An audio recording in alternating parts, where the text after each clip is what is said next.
Hello friends, स्वागत है आपका हमारे नए यूट्यूब चैनल मैथ्स हब में। आज हम बहुपद के बारे में विस्तृत चर्चा करेंगे। बहुपद क्या कहलाता है, बहुपद में कितने पद होते हैं, बहुपद की घात क्या कहलाती है। आइए, बहुपद एक चर और अचर का संबंध होता है। बहुपद की परिभाषा को मैं वापस दोहराना चाहूंगा। बहुपद एक चर और अचर का संबंध होता है।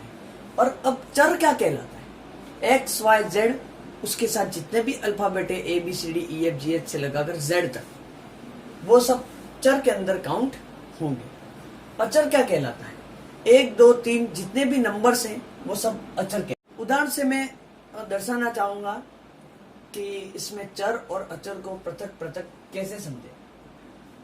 उदाहरण नंबर 1 के अंदर बहुपद दिखाया गया सिर्फ और सिर्फ x। अब इस x में ये सिर्फ और सिर्फ एक बहुपद है, इसके साथ प्लस माइनस में कुछ भी लिखा हुआ नहीं है। इसका मतलब इसमें चर होगा x और अचर कुछ भी नहीं है, मतलब साथ में क्या लिखा हुआ है? 0। यदि इसके साथ कुछ भी नहीं लिखा हुआ है, इसका मतलब यहाँ पर लिखा हुआ है 0। उदाहरण नंबर 2 की बात करो, x प्लस 2 बहुपद दर्शाया गया है। इसमें चर कौन सा होगा? x प्लस 2 में हमारा x चर होगा और साथ में प्लस माइनस में जो लिखा हुआ होता है उसको अचर कहते हैं, इसलिए हमारा अचर पद हो गया 2। उदाहरण नंबर 3 की बात करें, Y square plus 2y plus 5। इसमें चर की बात करें तो y और y, इसका मतलब इसमें चर हो गया y और प्लस माइनस में जो सिर्फ और सिर्फ एक नंबर लिखा हुआ आता है, एक संख्या लिखी होती है, इसको अचर पद कहते हैं। इसलिए हमारा उदाहरण नंबर 3 में जो अचर पद हो गया वो 5 कहलाएगा।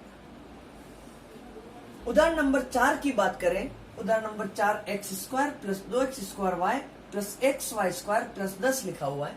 इसमें चर होगा वो x और y, दोनों चर कहलाएंगे। इसका मतलब उदाहरण 4 में 2 चर हैं, x और y।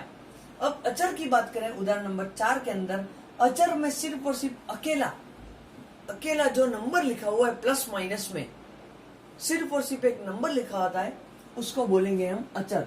मतलब हमारा अकेला जो नंबर लिखा हुआ है यहाँ पर सिर्फ 10 लिखा हुआ है, इसका मतलब यह इस समीकरण में अचर 10 कहलाएगा। 5 3x लिखा हुआ है, इसके साथ में प्लस माइनस में कुछ भी नहीं है।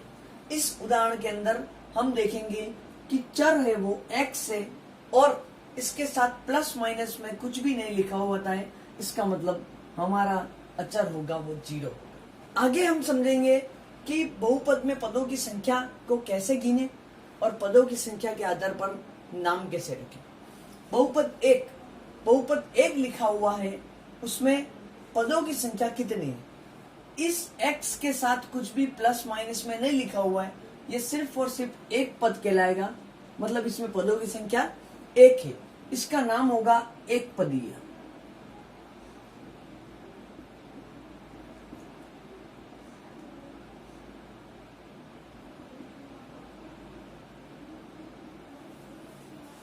उदाहरण नंबर 2 की बात करें, इसमें x प्लस 2 लिखा हुआ है। इस बहुपद में एक तो ये पद हो गया और दूसरा ये पद हो गया, मतलब इसमें पदों की संख्या 2। इसे बोलेंगे द्विपदीय।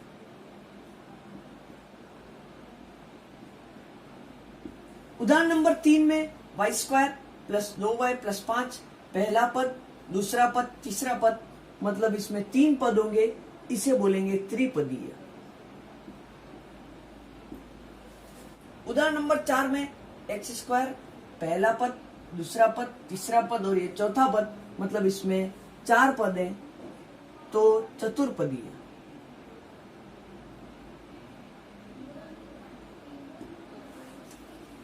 उदाहरण नंबर 5 3x लिखा हुआ है, इसके साथ प्लस माइनस में कुछ भी नहीं लिखा हुआ है, इसका मतलब इसमें एक पद है और ये कहलाएगा एक पदीय। अब हम बहुपद की घात के बारे में अध्ययन करेंगे। जितने भी बहुपद दिए होते हैं, कोई भी बहुपद है, उसमें बहुपद की घात क्या कहलाएगी। हम देख रहे हैं यहाँ पर कि पहले उदाहरण में x की घात कुछ भी नहीं है, इसका मतलब हमें देखना है x की घात 1 कहलाएगी। अधिकतम घात 1 होने की वजह से बहुपद की घात को हम 1 दर्शाएंगे। उदाहरण नंबर 2, बहुपद में x प्लस 2 लिखा हुआ है, x की घात 1 है और बहुपद पूरे बहुपद में अधिकतम घात 1 है। इसका मतलब यह हुआ कि बहुपद घात 1 कहलाएगी। उदाहरण नंबर 3 में y की एक घात 2 है और दूसरे पद में y की घात 1 है। अधिकतम घात 2 होने की वजह से बहुपद की घात 2 कहलाएगी। उदाहरण नंबर 4 में x की घात 2, पहले पद में घात 2 है, दूसरे पद में 2 और 1 कितनी हो गई? 3। तीसरे पद में 1 और 2 भी कितनी हो गई? 3। और चौथे पद में कुछ भी घात नहीं है, मतलब वो 0 घात है। मतलब पूरे बहुपद में अधिकतम घात 3 हो गई। इसका मतलब बहुपद की घात कहलाएगी 3।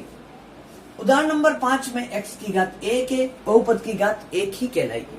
हम देखेंगे घात के आधार पर बहुपद का नाम। बहुपद की घात 1 है तो इसे रेखिक समीकरण कहेंगे, रेखिक बहुपद बोलेंगे।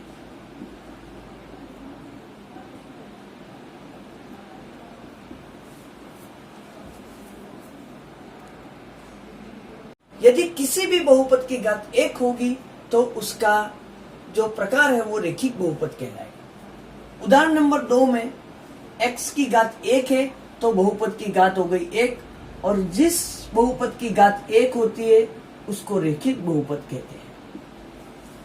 उदाहरण नंबर 3 में y की अधिकतम घात 2 है, मतलब बहुपद की घात हो गई 2 और उसके द्विघात बहुपद बोलेंगे।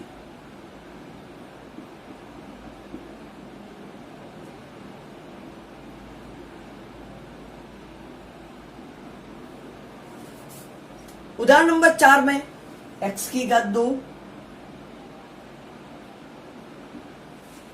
उदाहरण नंबर 4 में बहुपद की घात 3, अधिकतम घात 3 है, इसको त्रिघात बहुपद कहते हैं। उदाहरण नंबर 5 में एक ही घात है समीकरण की, तो इसे रेखिक बहुपद कहते हैं। उदाहरण नंबर 3 में घात